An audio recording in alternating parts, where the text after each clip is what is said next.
嗨，大家好，欢迎来到不爱就散，我是念华，我是方玉，我跟上了。上一次大家去看上一次的那个 podcast 开始的时候，他不是在拱形啦，他是在看一下他问了别的律师的资料，对，真的是非常非常丰富我们每一集的节目啦。对，因为两岸真的很不同。那今天我们谈的是 Part 2， 关于边界这件事。那边界这件事是因为我看到一篇文章，我相信这个文章是截取作者的一本书，那它是一个翻译的书，作者原名叫 Joseph Norland， 他翻为诺兰。他提到是设好边界，所以呢亲密的关系是健康的。那我们曾经聊到边界这一件事，边界跟隐私不一样，我们对于隐私我们非常清楚的不透露，那我们也知道不挖掘隐私，是的。但是在关系里面，不管亲密非亲密的关系，我们有时候自己都不晓得自己那个地雷的边界区在哪里，所以当别人碰到了之后才会引爆。老师，你边界感很厚，对不对？我在想，你跟你先生之间谁边界感厚？哇，这是你的地雷问题吧？我觉得好像没有什么太多边界感是没有什么太多，或许，但是我要讲的是，也有可能没有碰到，因为我觉得跟很多夫妻一样太忙，所以当你互相接触跟互动的时候，第一个话题，但我的子女都成年了，好，那第二个是说我们讨论我们共同要处理的事情，好，当你碰到两个人的时候，彼此的意识形态、价值判断跟关系的时候也有。但是我们通常讨论比较多的是在我们教会的两个小组，我们有一个在夫妻的小组，一个是我们主日的小组。那所以在这个里面的时候，我还是不太觉得，对我有被侵犯边界的感觉过。哇，所以应该是老师的师长比较师长。我跟你讲，对，他如果现在来看，他又问我说：“这是在讲谁？”好，我就觉得我好像应该穿古装师长在道观里道观里面带那个。那这个诺兰他有提到亲密关系里面给大家参考有5个边界：沟通的边界、信任的边界、隐私的边界、亲密的边界、同意的边界。我对这一题特别好奇，什么叫做同意边界？对，在目前我摘取的这一篇文章里面let me see， 有同意边界都是但你要知道诺兰这一篇他写的时候呢，是要帮助双方在性的生活里面，能够在欲望和同意的未知水域里面有一个信任跟相互理解作为指导灯塔。哇，所以他的同意边界是双方都要有权在性行为的过程当中随时说不，而当你说了不之后，你不用担心你就此被论断，或者你说了不以后你持续受到胁迫。给2句话，就是其实我们常常在讲性边界的时候，早期我们说 no means no， 就是说不就是不，但是我觉得同意边界是 say yes 才是 yes， 也就是说你只有在说，举例来讲，我说老师我们去我们一起喝一杯水好吗？你说不要。好，那我们有时候讲这有什么关系？我可能没有经过你同意就把你那杯水拿来喝了，我连问都不问。所以有时候你根本来不及拒绝，我就把你的水拿来喝了。夫妻之间常做这种事，对不对？好，那我觉得 only yes means yes 就是指我可以喝这杯水吗？他说好，我才喝了这杯水。这样我懂了。对，因为也就是说 yes means yes 的那个比 no means no， 它在前面就预防侵犯边界的这个冲突发生。更积极，因为我们经常在伴侣的亲密关系当中有一个叫沉默区，沉默区就是说我以为我们有这个默契，对不对？这个真是很多人的经验。对，我们觉得我们有个默契，就是说你那杯水我喝一下，你怎么可以喝我的水？你有牙周病的，我就随便乱讲那会传染的耶。可是我说，我们2个夫妻，你跟我介意这件事嘛？你是不是不舒服？好，可是呢，同意边界是这样的，就不管每个人的生活习惯是什么，或对你的意义是什么，你可能这样现在有那个有确诊的这种事情，有这个病毒的问题，有感冒的问题，所以你理论上我们没有共喝一杯水，好像展现我们的亲密。可是说实在，同意边界就是你有你正在焦虑的事情，好，我有我在焦虑的事情，所以你应该讲更积极的再问一句，你同意吗？我觉得这是好重要的提醒哦。对，因为我会有一个情况，比方说我过年前我会约了少数的我们家没有朋友或是亲友来聚会的时候，那我就想去拜访长辈。那位是我们的小学老师哦。那我跟我先生小学有2年是同班的，对，所以呢，我们班的班长呢就先稍微约了4、5个人。那这个里面，因为刚好呢年初6就是老师的生日。所以我说，那我们要不要年初5去暖寿？他说非常好啊，他就算进去了，那他就显然就算了。他说，那我算你跟你先生，我就说好。可是后来我才突然想到说，年初5好像是我们唯一一天就是全天白天有空的，他会不会想休息一下？可是因为他对这个老师感情也很深。其实你会想说，那你先答应了嘛，后面再说你先生不去就行了，6个同学变5个同学也是可以。可当你讲到的时候，我突然想到，我那时候把我先生也报上去的时候，我是想都不想。但后来我才马上在小年夜以前，我赶快在白天工作的时候传讯给他，我说这个你可不可以？他说 OK， 这天可以。对，然后他就说是下午嘛。其实那我就知道了，因为下午就接近初6了嘛，初5下午就像我们礼拜天晚上，我们的默契是都不答应什么应酬，是因为我们都需要好好的休息，然后礼拜1开始又是很忙的。我就说没有，我们约的中午。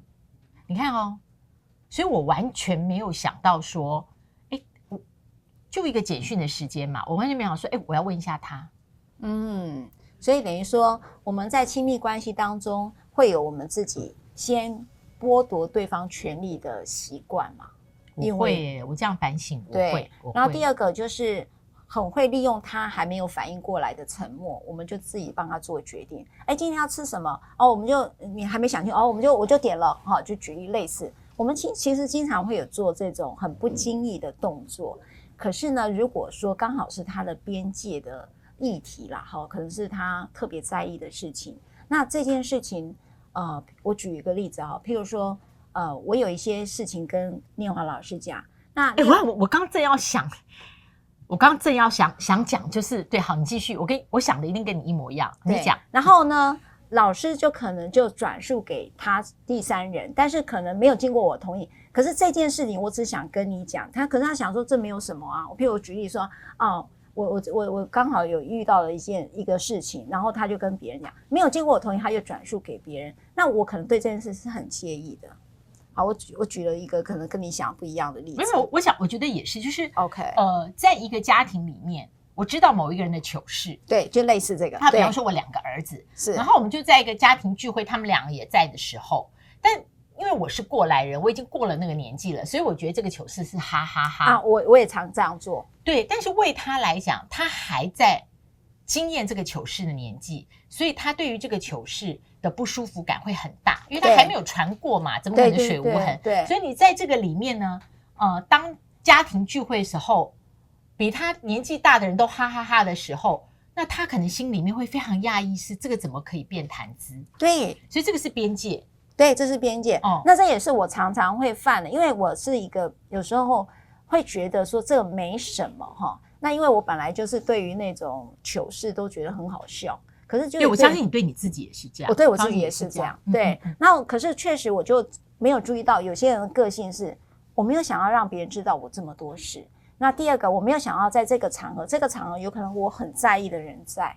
好，譬如说我小孩的话，他女朋友在，那我讲的这件事情可能就很白目啦，因为我没有注意到他这个是他属于他自己的边界，也就是说并没有是一个可以很擅自被你拿来分享的事情。我觉得在亲密关系里面的边界被侵犯，那个不舒服感，还会牵涉到对于关系本身的怀疑。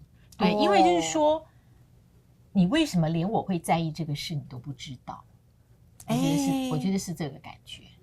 对，那但是也许这是一个好事，也就是说呢，当你要挖一个地基的时候，你就挖土机，你碰到了下面一块石头，你才知道挖不下去。那你才知道，如果你要盖房子，以这样的地基，你大概盖2层楼，你不要去想说盖101。我觉得这很像婚姻的一个关系，有时候边界碰触会会让你知道你们的关系是在一个什么状态，接受那个真实状态。确实哈，我觉得有时候边界会让你理解一些事，然后但是我觉得对我一个很大的提醒就是，我们有没有一件事情是我们刻意的不想要知道对方的边界，就是我可以把自己放最大，所以他的边界是什么，我本来就不是那么在意，我可以用忽略这件事情来看待他的感受，或看待他的边界，我把自己放大一点。那第二件事情是，他因此而不高兴的时候，我还可以责备他，这样有什么关系？你这是小题大做嘛？你是不是地雷太多？你这毛太多了吧？你这个人怎么不好相处？我还可以再责备他一次。所以这个人在被冒犯之后还很难辩解，因为可能这个边界感他的方式可能跟别人不一样，有人他就是对这种事情特别敏感，跟别人不一样，所以他又在争取。我告诉你哦，那天我跟方老师讲的话，他竟然为这件事生气耶，可能很多人都会赞成我，然后我再拿群体或者社交群体再攻击他一次。所以一个不尊重的边界的人在这里头，信任边界也好或同意边界，假设你没有任何这两个观点，因为有时候我跟你讲是因为信任，但是你拿来当八卦聊的时候，你就是把我们的信任边界给破坏了，然后你还可以责备别人了哈。所以我觉得我很喜欢老师连接的2集在讨论边界，因为这个就是我们最忽略而不擅长，甚至是有意的去忽略。因为怎样忽略了对方的边界，其实最自在呀，因为你的范围变很大呀。对，然后我现在知道 yes means yes 其实应该就是同意边界，对，它的一个非常好的一个翻译。那我就在这个时候把这个作者洛瑟诺兰 Joseph Nolan， 那他的对于你们看到这5个边界的定义好，来跟大家分享一下。沟通边界是关于欲望、偏好和担忧坦诚的沟通，那确定双方都感到被倾听了，受到尊重。你看他没有提到说沟通完了对方要同意。对，然后呢，信任边界是信任任何关系的基础，尊重彼此的，他提到性的边界，这个才有助于2个人建立信任。然后第3个是亲密边界，他这里提到也是在性的方面的，要注意对方的边界，你要了解彼此在身体情感、性行为或者是坦诚表达情感方面的自在程度。这个很重要，很棒哎。好，对。然后同意边界就是刚刚讲了，双方都有权随时说不，而不因为我说了不，我被你论断，或是你加强胁迫。隐私边界，尊重彼此的隐私，意味着避免分享私密细节，你也要避免参与对方可能感到不自在的活动。那作者提供的经验法则是，你永远不要跟别人分享你的性生活，那会破坏信任，因为你的配偶并不知道你在跟别人分享。我喜欢老师，我再讲一个补充，沟通边界，我不知道大家有没有去理解，他去提到说你是可以被倾听而且受尊重。你有没有发现我们夫妻2个有时候在讲我自己的不舒服的事情跟他讲的时候，这个老公或老婆就会开始先做评价，导致我以后跟你讲话我都心里很担心。我觉得沟通边界这件事，我好喜欢他所说的可以被倾听，对，可以被倾听，你允许他倾听，而且不被评价、不被指责、不被管控，而是被尊重。我就觉得这太棒了。他也可以套用在亲子。对，老师，让我去找一下他的书，也许在2024年我们可以用这样摘要的方式来看看他提供哪些我们没有注意到的亲密关系里面很可惜的裂口。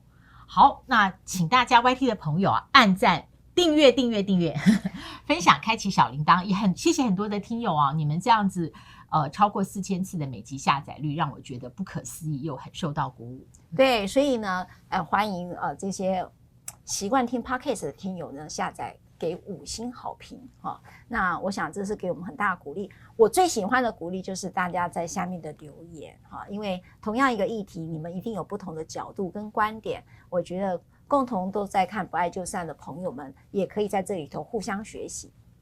谢谢大家。新的一年我们还在这种新的感觉跟气氛当中，让我们保持这个不断更新的心情。今年应该是会非常棒的。不爱就散，我们下次再会，拜拜。